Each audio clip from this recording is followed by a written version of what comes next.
What's up, everyone? Welcome back to Blonde Highlights. We are here today to talk about something very scary. Well, I'll call it scary because a lot of people find it very scary, but we are talking about everything change. So we have a lot of insight on that, including massive changes that we've gone through in our lives and how we've had to overcome the fear of the changes and what we did to get through everything. But first of all, we are going to talk some shit. So, Kyle, what is going on? The first thing I wanted to talk about was how cool is it to be Sabrina Carpenter's best friend Paloma right now? I would love to be her. She is just giving it all right now. Exactly. Like, just to be like, I feel like she's on tour with her. She's everywhere. And I've heard people talk about her. But then I saw this clip and it was because Sabrina was in Paris for Paris Fashion Week and she was like headed out of a club late at night and there's like paparazzi everywhere. And so Paloma like comes out first. She gives like the funniest grin to the paparazzi. And then she like turns around and like lifts her sparkly bag above her head, like blocking all the shots so they could like sneak Sabrina on by. And I was like, hell yeah. That's what I mean. Like, she's giving it all in that friendship right now. Like, she just seems like she is so loyal and dedicated. And I love how Sabrina, even though she's like blown up, always still seems to include her and is always with her. And she's not famous. I think that is so cool. And I think she's like a traveling groupie right now. She's like a best friend groupie. Yeah, exactly. Like, that would be fucking wild. Like, I wish I could do that. Yeah, and especially with someone of that level, like years and years and years ago in the early 2000s, early 2010s, I was working with a musician doing hair, and she was my friend first, but she had two singles that like blew up, and there was a year she was like performing at the American Music Awards, I do believe, and we were coming into the back door. And so as like the big SUV pulls up, we didn't have security with us in the car. Like it was literally like a small operation of like her, the wardrobe stylist who was another best friend, me, her, another close friend, and then her day-to-day manager. And we're like hopping out of this car and back behind the Staples Center. And there was people waiting everywhere. And all they saw was long platinum blonde hair getting out of the back of a like SUV and going into the Staples Center. So people like charged at us, and I literally had to like play bodyguard and like surround her to like get her in the place. And it was like one of those crazy moments where that was happening, but that was on a much smaller scale. But to be running around all over the world with like the biggest pop star in the world at the time, like doing all of that has to be so fun. And honestly, I feel like her job is so important to keeping our Sabrina like down to earth and to be like a normal girl, you know?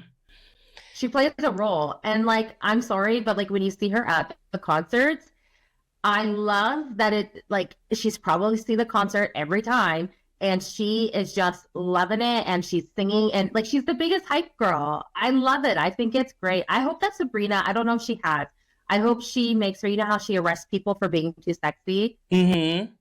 I hope on her last concert, she arrests her, like her last concert of the tour. Because like she has been with her through it all. That would be so fun.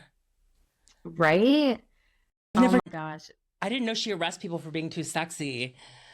What? Oh my God, Kyle. Okay, yeah. She like sends an alarm out and then like sometimes it's a celebrity, like it was when she was in London or England, somewhere in England, it was Baby Spice. And they go on the screen and then they have to say what their name is and then she gives them like pink fuzzy handcuffs. Oh, that was kind of like in the Britney Spears Vegas residency. She would like pick a person from the audience and she would like walk them like a dog and like do all sorts of crazy stuff. See, I think it's fun, but she should totally do that with her bestie on the last one. Totally. Right? We just gave you the biggest ideas. We know Sabrina listens, so like you're welcome. Yeah, Sabrina's one of our biggest fans. Okay, so one person we haven't spoken about in a really long time. Mm-hmm. I have some things to say. Who do you think I'm gonna say? Who do we love? Is it gonna be Gypsy Rose? It's Gypsy Rose. Okay, we haven't spoken about her in a long time, but I am caught up on her life after lockdown. And then there was another a special that they did where they would show her unseen clips from season 1 and then she would speak about it. And I will say that from last year's season until now, it seems like she's had like a really big growth period, and like she feels really bad for the way that she handled her breakup with Ryan and things like that and whatever.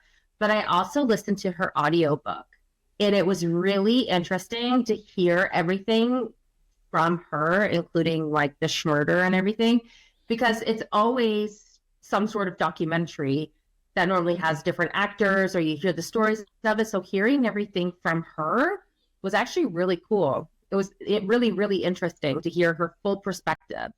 That is good. I should listen to her book. And for people listening that have just started to listen, which you're way late to the game, I don't know how you just started, but we started out almost a year ago, and this was basically a Gypsy Rose podcast. Like, we were obsessed with Gypsy Rose podcast. We, like, Kris flew into LA so that we could make the Gypsy prison favorite juice. And we had so much fun with Gypsy Rose. So yes, but she has grown a lot, and I'm like living for that bob. Honestly, when you sent me that bob, I was like, okay, it's going to be interesting to see how long she stays brunette, though, because she bounces back so much because Ken likes blondes. Exactly. Yeah. And that's the thing is, so Kris, like, if you, episode she was talking about, she deleted TikTok. So now I have to like screen capture certain videos that I see on TikTok that I have to send her. And there was one, and it was like Nicki Minaj song, and she was like something about a bob. And then it was just like Gypsy, like hitting different angles with her bob. Playing. Yeah. And then I didn't respond fast enough because I was out with family. And then she wrote back a question mark on it, like as if to be like, bitch, I sent you gold. Why aren't you responding? Yes. I was like, you need to stop whatever the hell you're doing. This is important. This is research for our podcast. Oh my God. But yes. I will say, as a hairstylist in LA, working in the entertainment industry, bobs are everything right now. The bobs are coming in strong. Like the long curtain bangs are coming in strong. Like these are some trends to look out for. Okay, so guys, I almost cut bangs the other day. I was clipping my hair back and I like put them forward, and because I was styling my hair, they were kind of curled at the end, so they actually fell like bangs, how they would sit on your forehead. And I was like, I was ready to go get bangs in that moment, but my agents were like, no, now that we have regular clients, we can't change your look right now. And I was like, fine. But my mother agent was like, those are so ugly. And we have like a really good relationship, so we can speak like that. But she was like, those are so ugly, Kris. You cannot get those. And I was like, I'm messaging New York to see what they say. And she's like, go ahead. Yeah, I'm thinking about it myself because I'm getting my hair color touched up tomorrow, and a haircut. And I was thinking about doing a little like long, like I go back and forth. I do this like once a year. I think I cut like a long bang. I think you should do the Sabrina Carpenter. I think it would be looking really cute on you. Yeah, that's kind of what I'm talking about, like the long bang. I do a little longer than Sabrina, though. Oh, okay. Okay. Yeah, but the problem is that I just get like, when I'm working, I get like hot, I get like a little sweaty, and I just like, my bangs are kind of like finer textured, so I don't want them to be like glued to my forehead wet. I think I'm going to get the clip-in bangs and see about it. That's always a really good option, especially because a lot of people's hair is finer around the hairline. And so the bangs just really aren't like thick enough, or they're fine and they get like wet really easily. They get curled up really easily. But that texture of the like fake hair of the fake bang withholds a little more. But you got to have them cut right and have them like texturized to kind of blend in and look nice. Well, I knew that they were bad when I showed a picture to the boys. And Aiden just like looked to the side, and Sterling looked at me, and he was like, do not get those. Do not do that, Choo Choo. Don't do that. And I was like, okay, whatever. My bang moment is done. Yeah, we did that the other day. I had a client, and she was like, we were cutting bangs. We were like we were cutting like little layers around her front, but she has really long hair, so it looked like a lot of hair coming off. And she put on her Instagram story, and she was like something about it's time for the bob. Oh And my like literally God. she put it on her story and it was like the phone was like blowing up, up. I don't think I could do a bob. I Yeah. feel like I just don't feel like I'd be balanced. I feel like my hair kind of balances me out a bit. You know what I mean? Yeah. And it's like as a professional, I do have to tell some people sometimes, like, I don't know if this is going to be the right look for you, or maybe let's alter it in a little way that'll work for you. And I can look at myself and say, like, I kind of want the bob. I want the bob, but it's not going to work like I want it to. So would I Oh have my God, to, you can't have the bob. You would look like that character that you play. That is it, the psychic that has the bob? oh, You know what yeah. I'm talking about? Hmm. And she's got that. Honey. Yes. She has her bob cut to perfection. And Yes. yeah, but that it's really like she likes a stacked bob. Like that the psychic lady she loves is like a good stacked bob with lots of layers and like push It's like crazy. side bang push to the side. I love it. Oh my God. I saw a woman today and she was having a main character moment.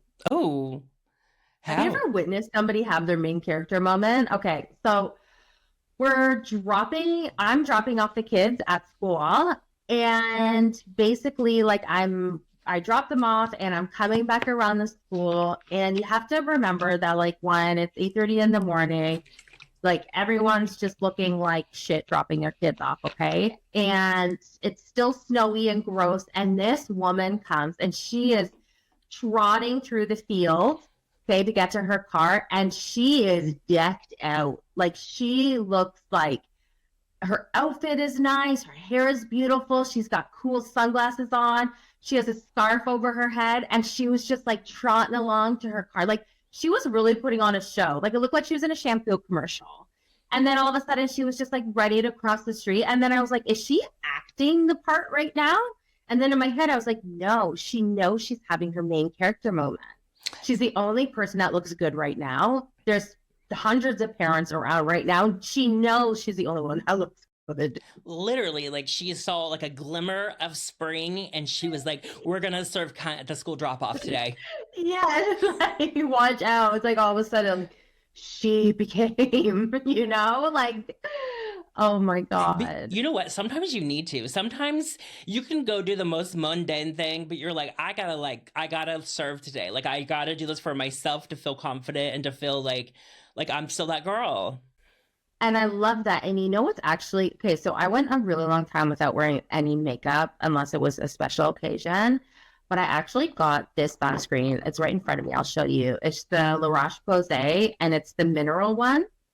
And because when I put it on, it kind of goes on like a cover up, but it looks so nice. Like it creates a really nice base.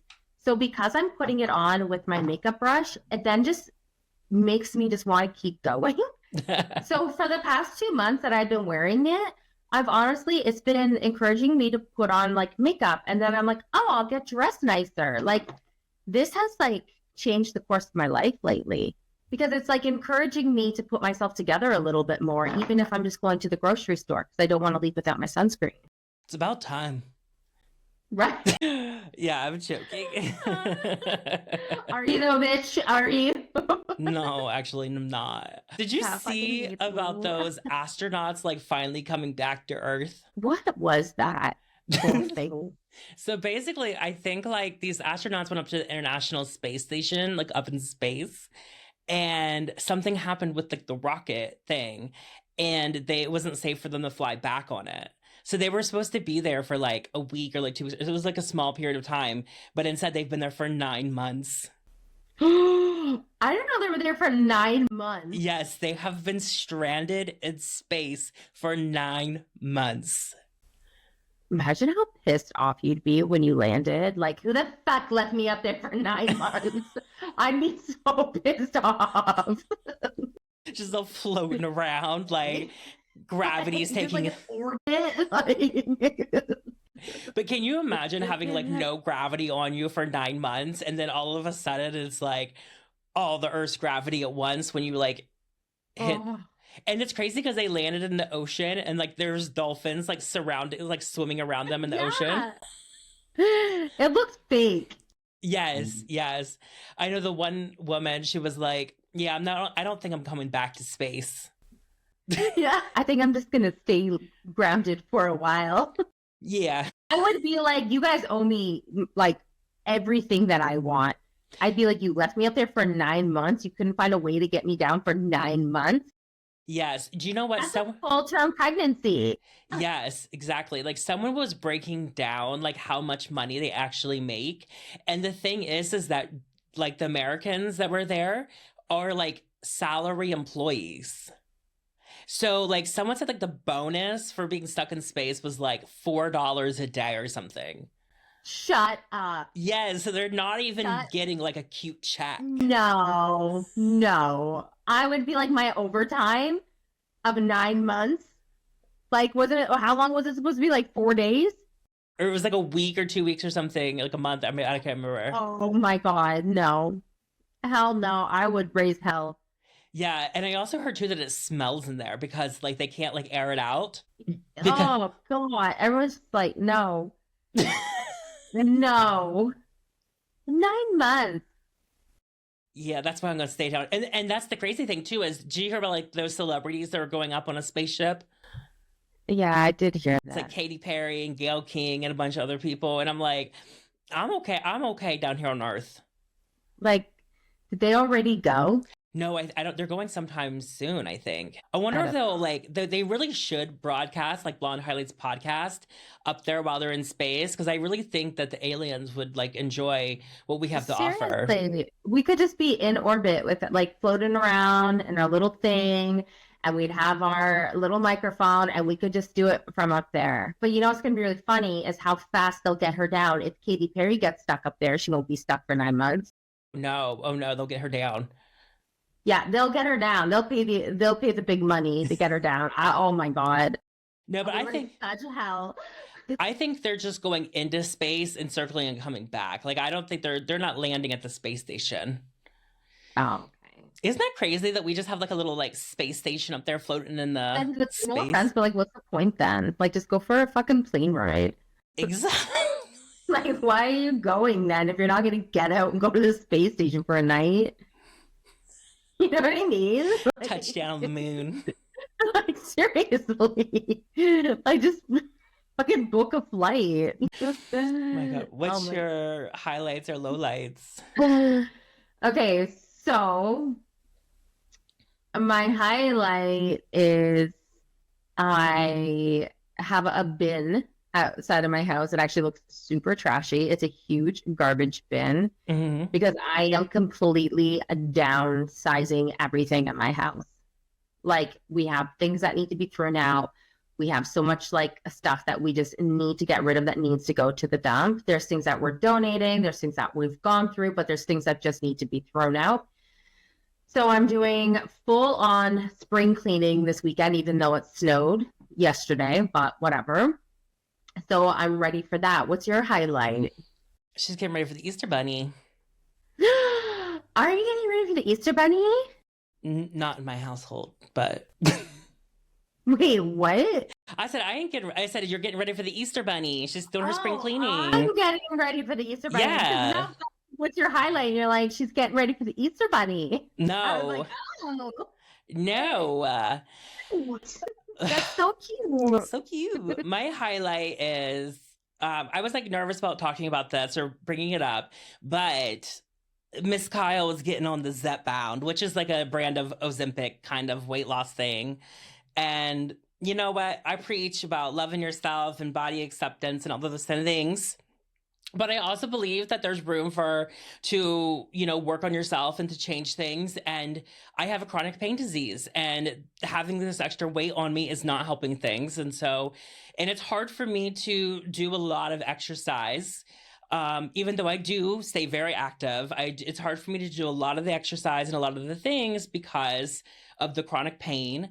And it's hard to eat healthy when you're feel miserable sometimes, so, and I try to make good decisions, but I thought that this was the best decision to try to lose some weight and see if I can lessen some pressure off of like the pain that I feel, and also just be a little more flexible, a little more, back to feeling good or whatever.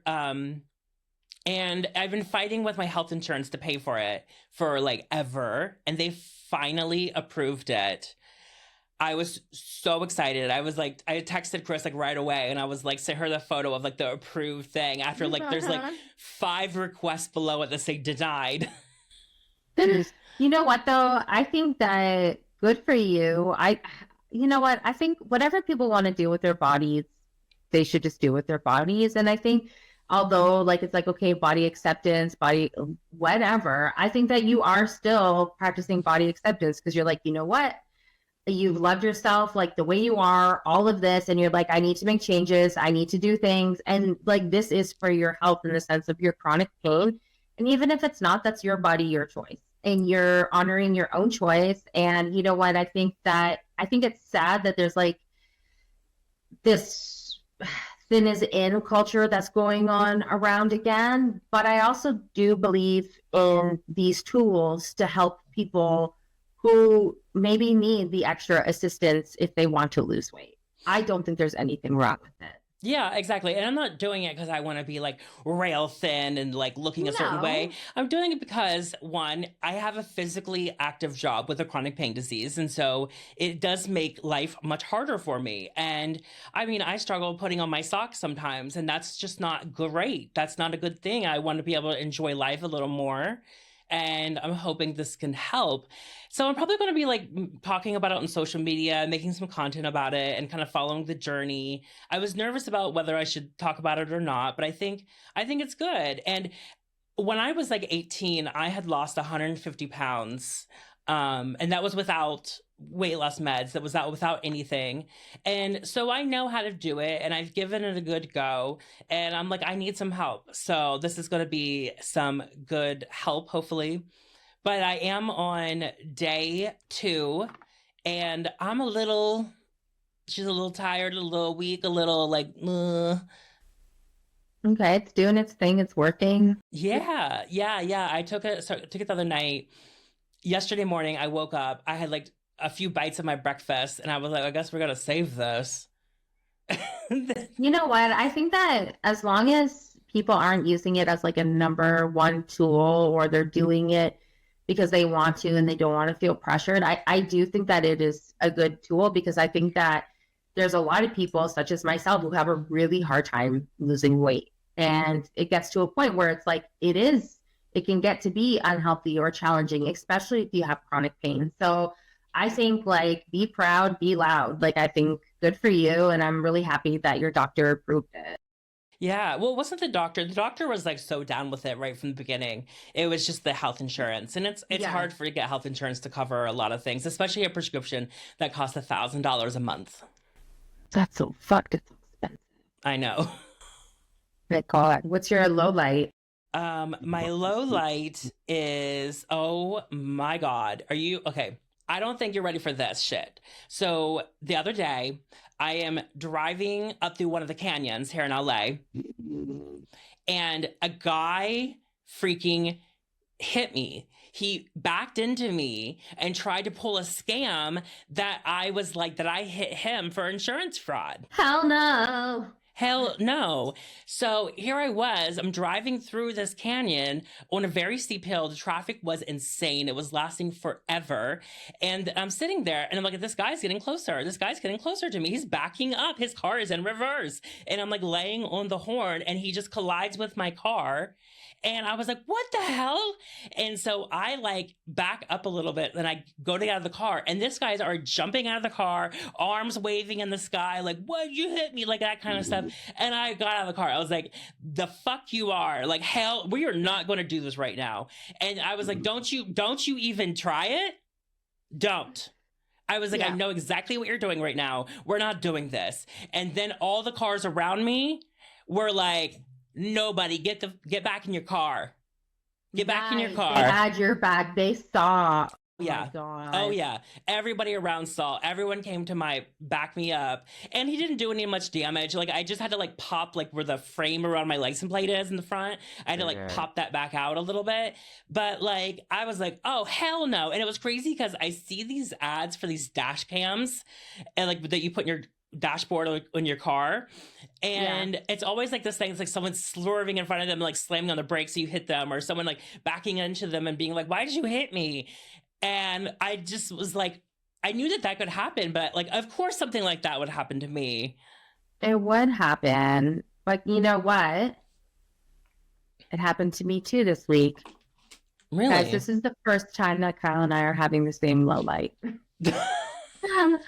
But my car was parked and this man was backing in, and you could tell maybe that he couldn't get his car in, and I was around. So instead of him asking me like, hey, could you move your car? He then just decided like, I'm a big man, I can do it, and like backed up and hit my car, and he dented my bumper. Oh my God. Did you have to like exchange insurance and all that? No, we're on the same policy. It was my husband. He was backing in the driveway, and I was parked dead set in the middle because he wasn't supposed to be coming home that night. And he backed up, and sure enough, instead of he didn't want to call me out to move the car, and he hit my car, and now I have a dent. Oh God. I'm like, listen, you can deal with all this. Does he not have like a backup camera? Oh, he does. He does. I just, you know what? I'm gonna blame it on his eyesight because he's like terrible vision. But he had his glasses. I don't know what happened. I think he thought he could make it, but it's completely a big corner of my bumper is just like all like inside. Oh my God. You should grab a plunger, like a toilet plunger, Oh my God, stop. and see if you can pop it out. Ooh, okay. I'm gonna do that. I'll probably end up making it worse, or like I'll probably just like do it and like knock myself back, like fucking concussion myself. So my car is different now, which is a change, which is what this whole episode is about. Look at this. It's all flowing together this episode. Yes, you're embracing that change of having a I'm beat up car. change. Yeah. I got a fucking beater now. All right, let's get into it. Let's talk about change, which for some people is super scary. It's been scary for me. When is a time that you've had to embrace or face a big change?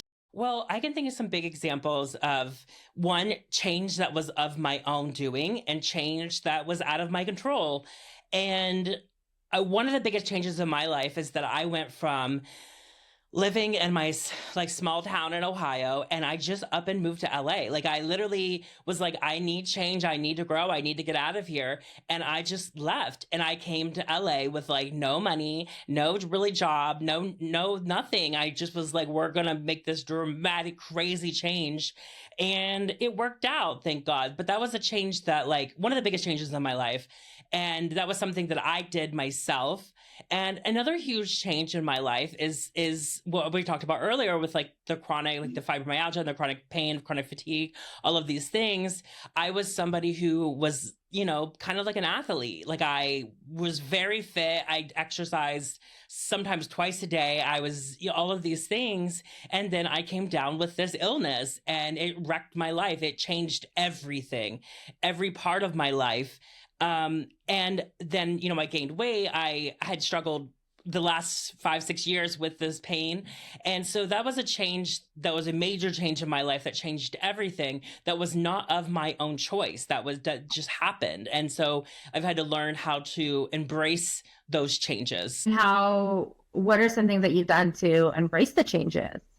Well, I mean, I definitely think with me, like, struggling with the chronic pain that happening at first, I was in denial, you know, so there was a stage of like denial and freaking out about it. But then there was the trying to solve the problem. There was the depression. There was the, you know, the emotional aspect of there's so many things. And then at some point it comes down to the acceptance, and it comes down to, well, I guess we're here. What was is no longer.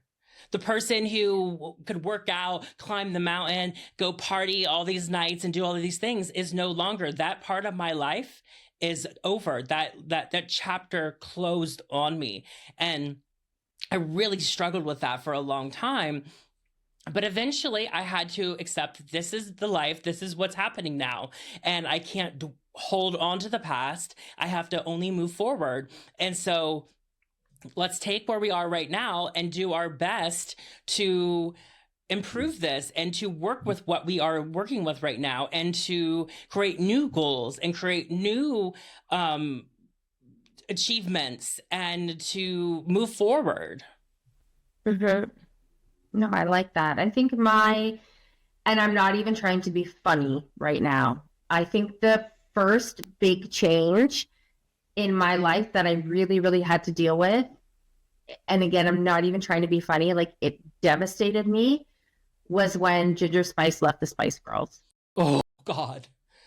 But that was a really big lesson for me because I was like 10 years old. I came home. My mom thought someone in my school died because I was like screaming, like, she's gone, she's gone. And in my head, something that I loved so much was now broken. It's now gone. What is going to happen? So my parents had to like teach me like certain things, whatever. So I was like really young, not a huge deal. But then I would say that my second biggest change was when my parents split up, my family went in different directions. Like it was hard. And I think that during that change, I kind of was almost thinking back to when Jerry left the Spice Girls and like, okay, she left and they were able to move on. I need to move on and I need to accept, like I was just a teenager. So of course my mind's going to go back to when I was like 10, but it was like, I need to accept and I just need to like roll with it. But I had a hard time. I went down a downward spiral. I was drinking. I was making really poor decisions. My self-esteem was affected. So many things were affected by that at the time, I don't think a lot of people realized. I didn't even realize. But I then just had to push forward and just accept that like this is the new life that now my family's living. And I would say the other biggest change was, a change that I made for myself, kind of like you when I moved to LA and then Australia. Like those were really big positive changes. And I think because they were in my control, I was nervous, but I wasn't like scared. I was like, I'm good. Do you know what I mean? Like, so because it was a change that I could control, I knew that I was going to be fine. But when I had another big change, say, around the pandemic, my breakup with my ex-boyfriend, Sam, all of that, moving from Australia back home, getting a new boyfriend, he has kids, we're getting married, all of that, like those were all really quick changes. And they were very scary because as much as they were in my control, some of the stuff wasn't. So I had to learn to leave the past in the past. I had to learn how to just be like, okay, you know what? Like, I just have to roll with everything. This is my life. I'm happy. And sort of just kind of roll with it and look at my new situation and the situation that I was in before Michael and just be like, this is, I'm either going to go one way, which is just going to be unhappy and miserable, or I can move on with my life and go a completely different way, which is going to bring me joy and love and satisfaction. Does that make sense? Yeah, exactly. And I know for me, can you think of like really good things in your life that wouldn't have been able to happen unless those changes occurred?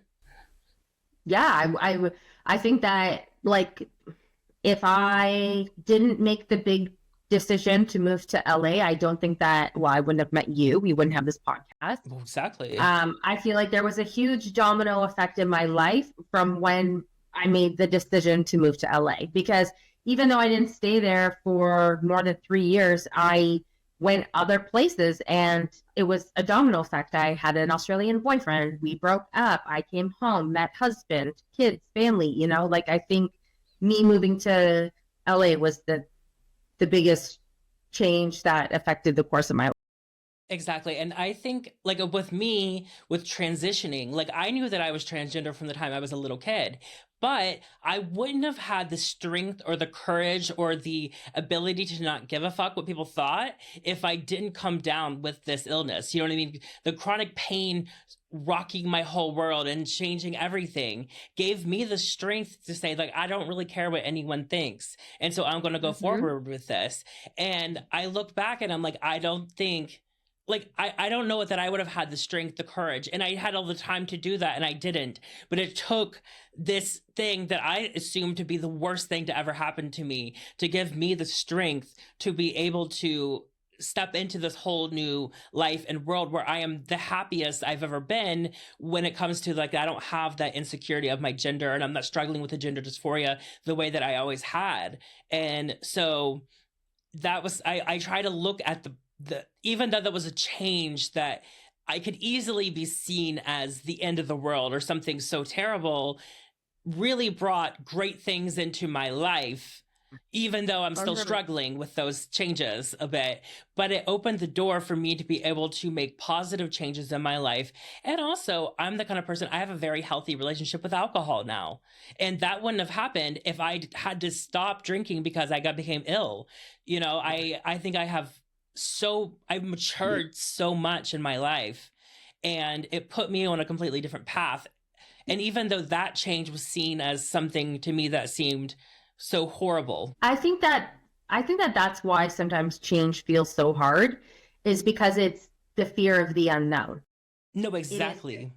it is the fear of whether it's a positive change that you're making for yourself or a change that you're not in control of.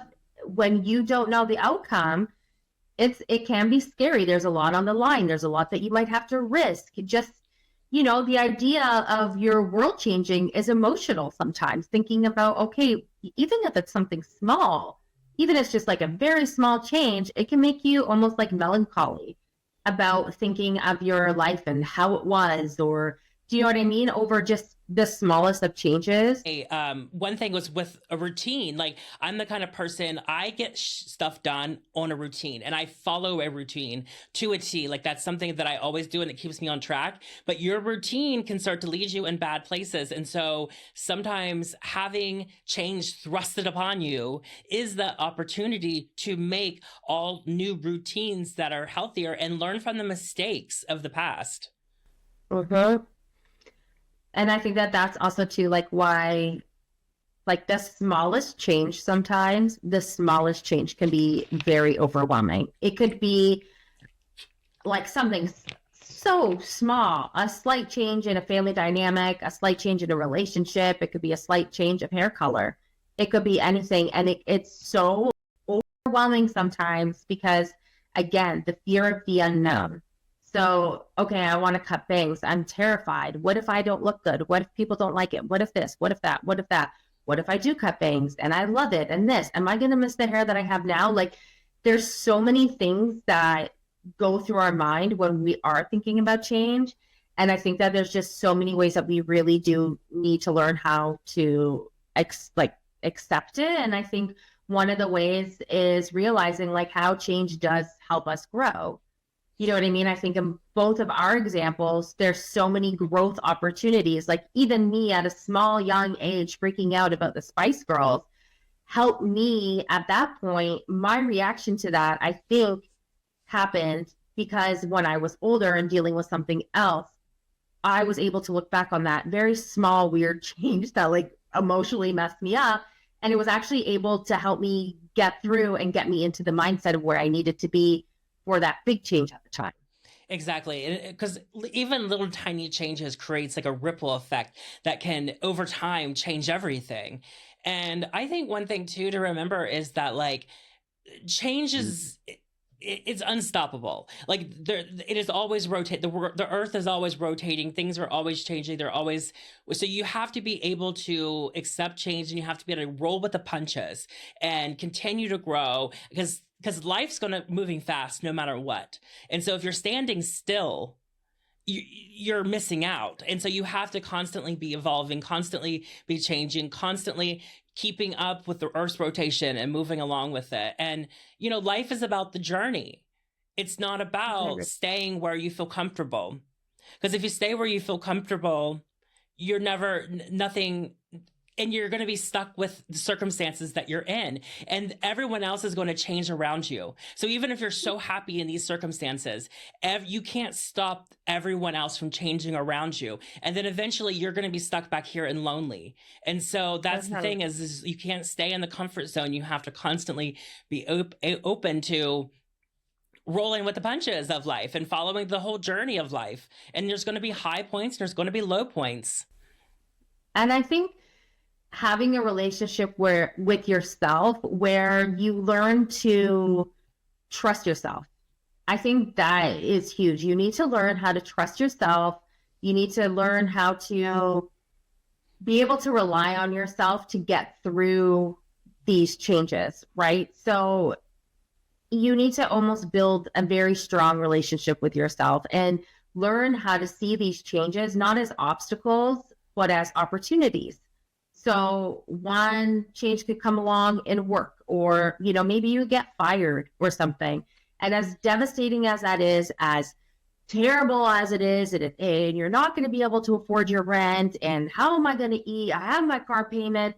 You really just need to look at these situations and be like, you know what? This is actually an opportunity for me to apply for that job that I actually, in the type of career that I actually want to work in, instead of just working at this office that was just a quick and easy fix for me at the time. Like, you have to start getting over the negativity and the big obstacle and almost like brighten your mind and be like, you know what? Like, there's opportunity right now. I can make a change for myself right now. Use it as like when you're faced at a crossroad, it's like, okay, I could go this way and I could wallow in my own shit, or I could pick up my pieces and I could go and I could do the steps and take the steps that I need to do to work a job that I actually feel fulfilled at.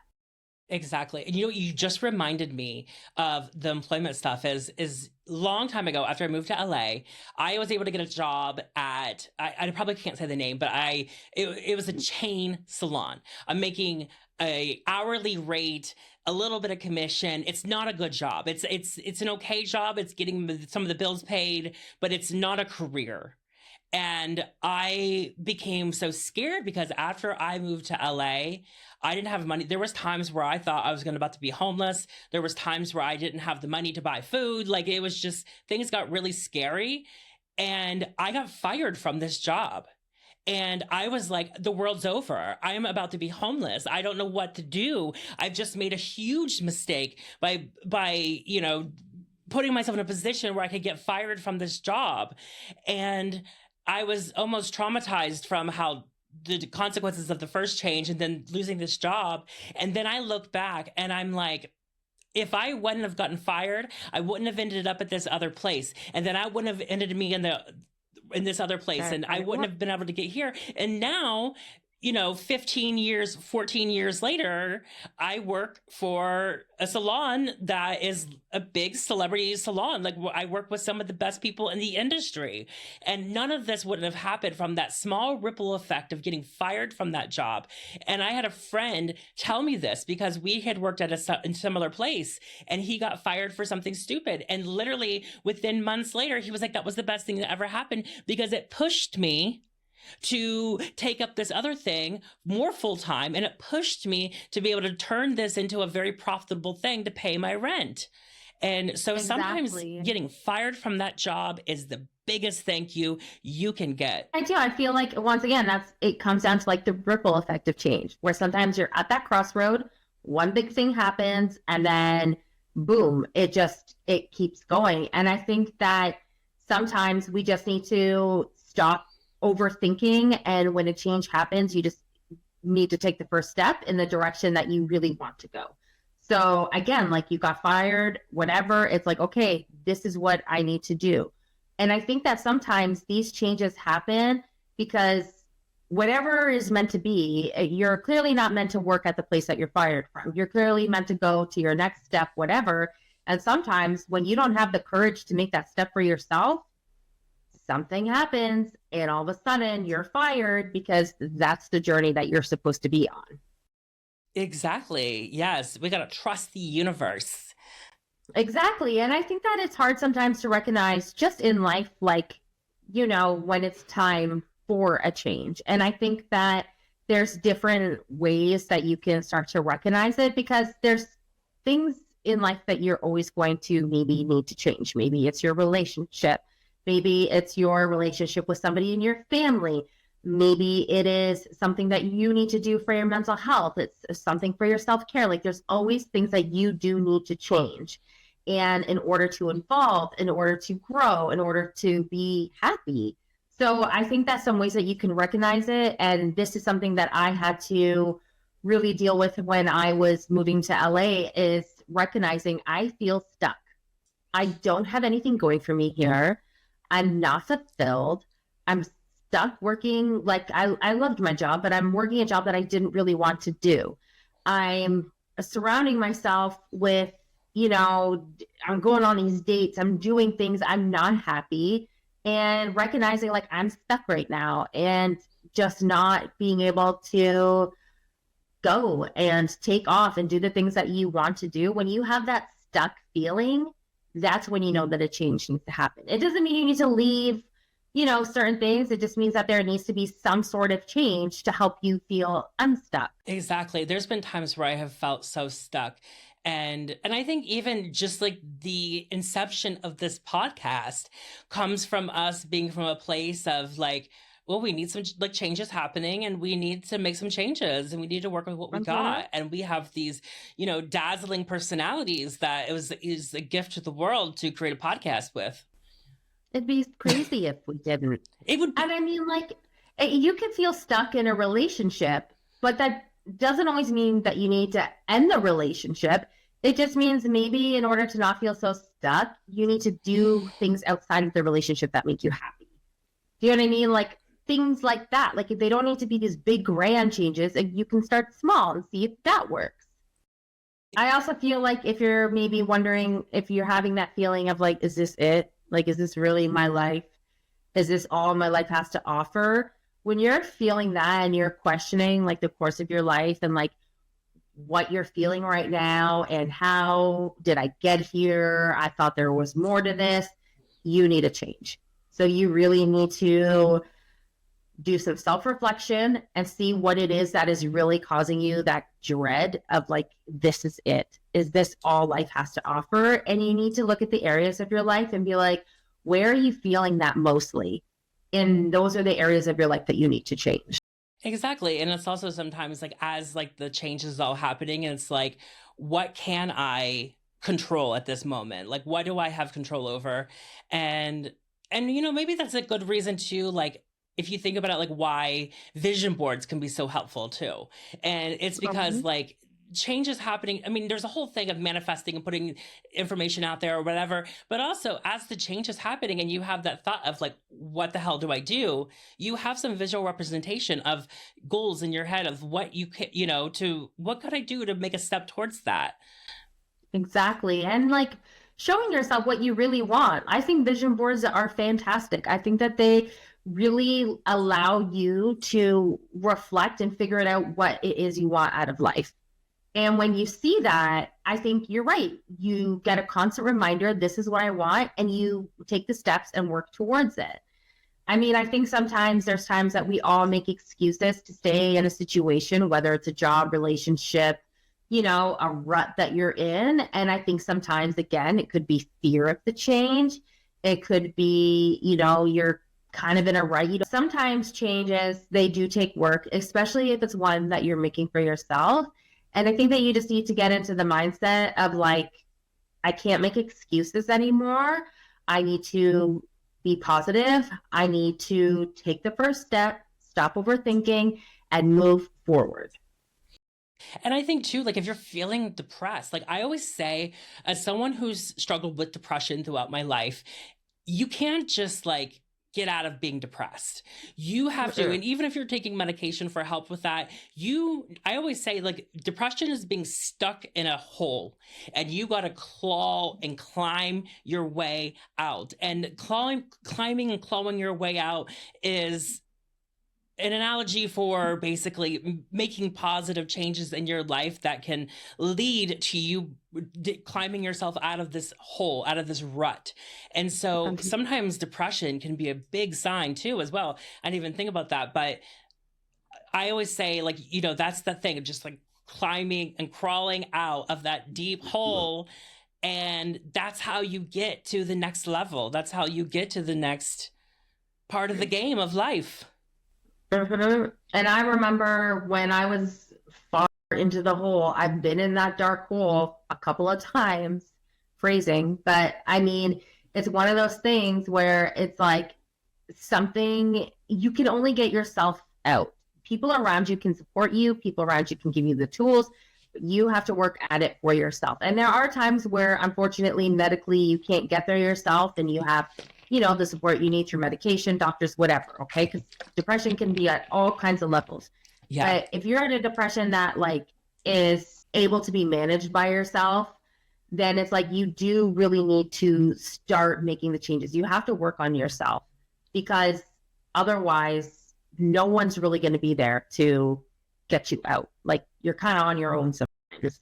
Yeah, you had to come up with a game plan and like some steps, and maybe you're like, you know what, for the next 3 months I am going to be extremely dedicated. I am going to work really hard at putting some negative routines or negative things that I'm doing on hold, and I am just going to be super focused on creating something new and to pull yourself out of that. And I think if you just embrace it, that this is what's happening, and be like, here's, because sometimes that's what happens is, I think depression comes sometimes from everyone else around you has changed and things have moved on, and it just is what it is. And you're stuck there.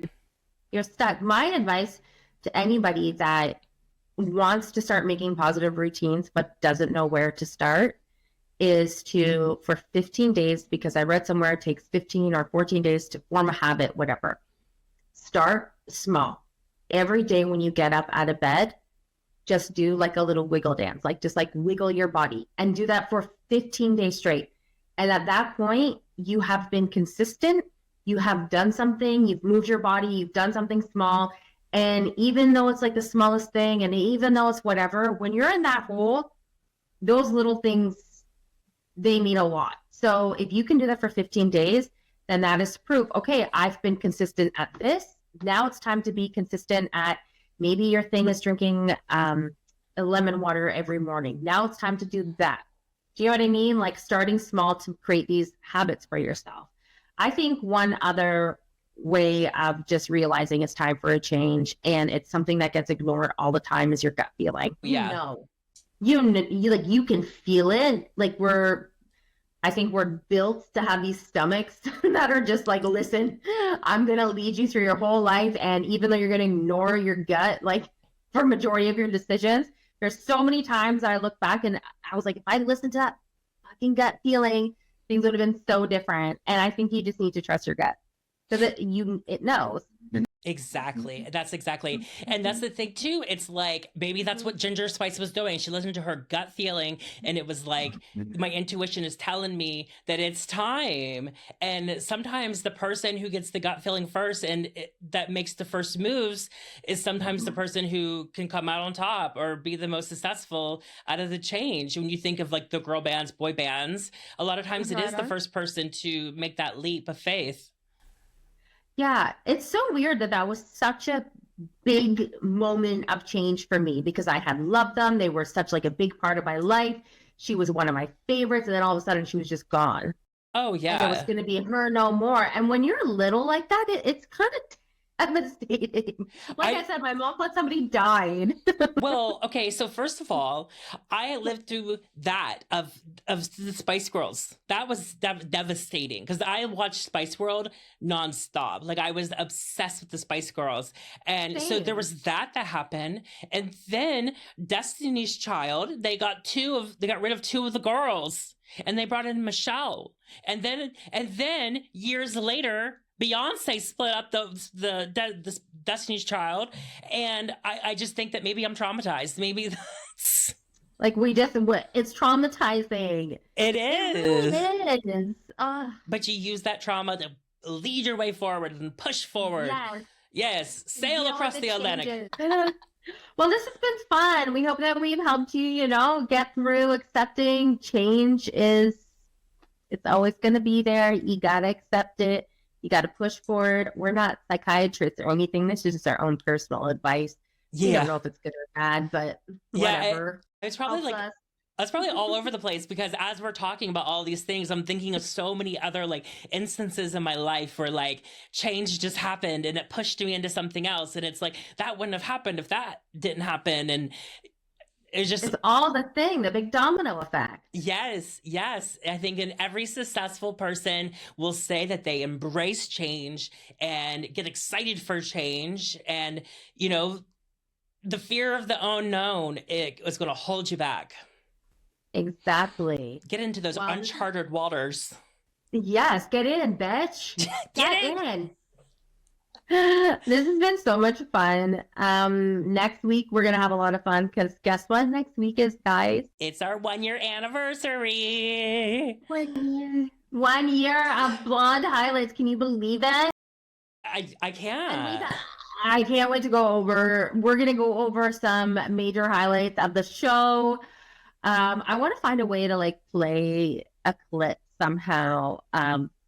Maybe I can just play it off my phone. Play a clip just to see how awkward we were at the beginning. Yeah.